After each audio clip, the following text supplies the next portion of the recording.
Traders spend months back-testing strategies and optimizing their entry signals, but often completely ignore the structural tax mechanics of what they are actually trading. Then April arrives, and a hidden trap snaps shut. Look at two different traders. Both execute strategies that yield the exact same $50,000 in gross profit for the year, but they take home vastly different net amounts. This chart shows how tax classification eats into those profits. On the left, our first trader uses standard instruments like spot forex or equity options. These are taxed as ordinary income. At the highest marginal bracket, that $50,000 profit is slashed by roughly $18,500. On the right, our second trader uses specialized instruments that qualify for a 60-40 blended tax rate. 60% of their gains are taxed at the lower long-term capital gains rate and 40% at the short-term rate. Their tax bill drops to $13,400. That creates a $5,100 gap in net take-home pay. This difference is driven entirely by the specific financial instrument they chose to trade, not their market performance. The U.S. tax code treats assets like spot forex, SPY options, and SPX options differently. To keep your profits, you have to deliberately choose your tax battlefield. This is not about evading taxes. If you trade the wrong instrument for your specific financial situation, you are actively volunteering to pay higher rates and endure highly complex accounting. Let's start with the default path. This is where most retail traders begin, trading spot forex pairs, individual equities, or ETF options. This quadrant chart plots tax rates against loss protection. Instruments on the default path fall under Section 988. They sit squarely in the high tax rate territory, treating all gains as ordinary income, taxed at your highest marginal rates, up to 37%. But the high tax rate is only part of the burden. Traders in this category also face a massive administrative hurdle known as the wash sale rule. If you close a losing position and buy back an identical asset within 30 days, instead of deducting the loss, it gets deferred and added to your new position's cost basis. For an active day trader, this creates a compounding accounting nightmare.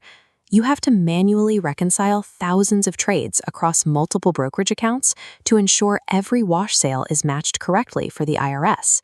There is a hidden advantage here, specifically for developing traders. Under Section 988, if you have a losing year in spot forex, those losses can be deducted against your entire W-2 salary with no cap. The default path acts as a safety net if you are still learning and losing money.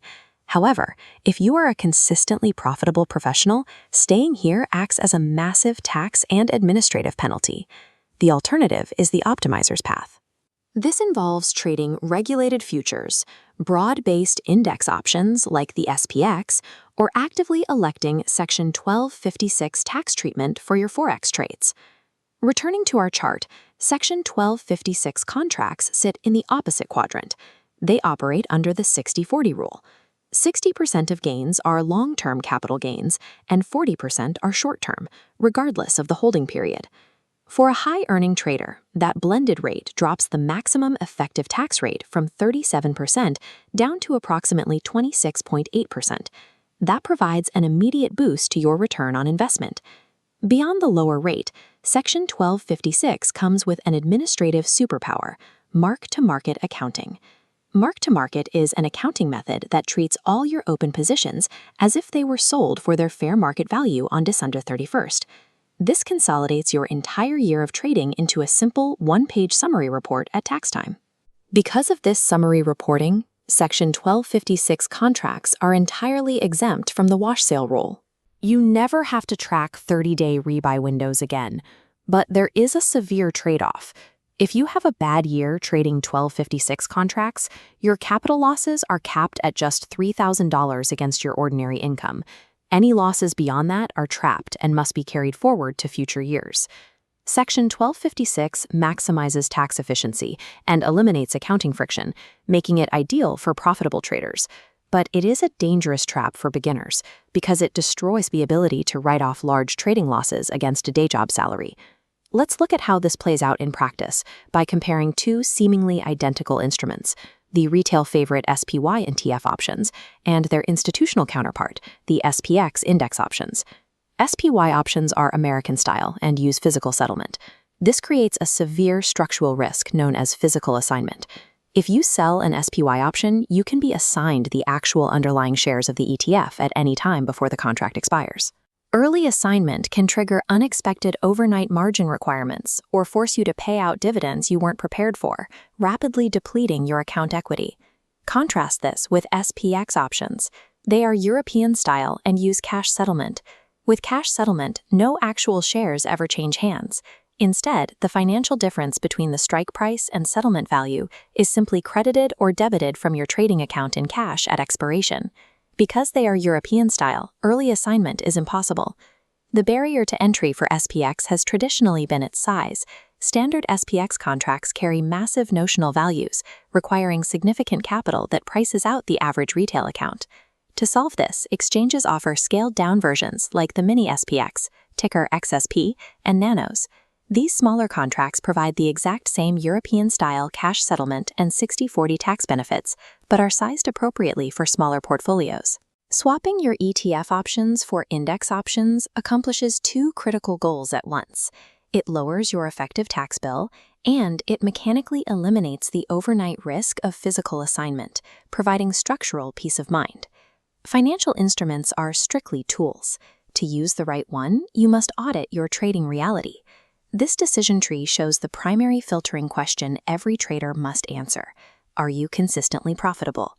If the answer is no, and your strategy is inconsistent or operating at a net loss, you follow the negative path. Developing traders should stick with spot forex and standard equities. This preserves your ability to write off those trading losses entirely against your W-2 salary, softening the financial blow while you learn. If you are consistently profitable, you move down the optimizer's path. That brings up a secondary filtering question. Do you want to avoid wash sale accounting and lower your overall tax rate? Profitable and time-poor traders should transition immediately to Section 1256 contracts. This switch directly boosts your net return on investment and removes the friction of reconciling complex wash sales during tax season. There is a critical administrative deadline to remember. If you trade spot forex and want Section 1256 treatment, you must make a formal internal election before January 1st, or before you place your first trade of the year. The IRS does not allow retroactive changes. You cannot wait until April, realize you owe thousands in ordinary income tax, and try to switch classifications. You cannot optimize your taxes retroactively. You must evaluate your strategy today, understand your personal risk, and deliberately choose the instrument that forces the tax code to work for you rather than against you.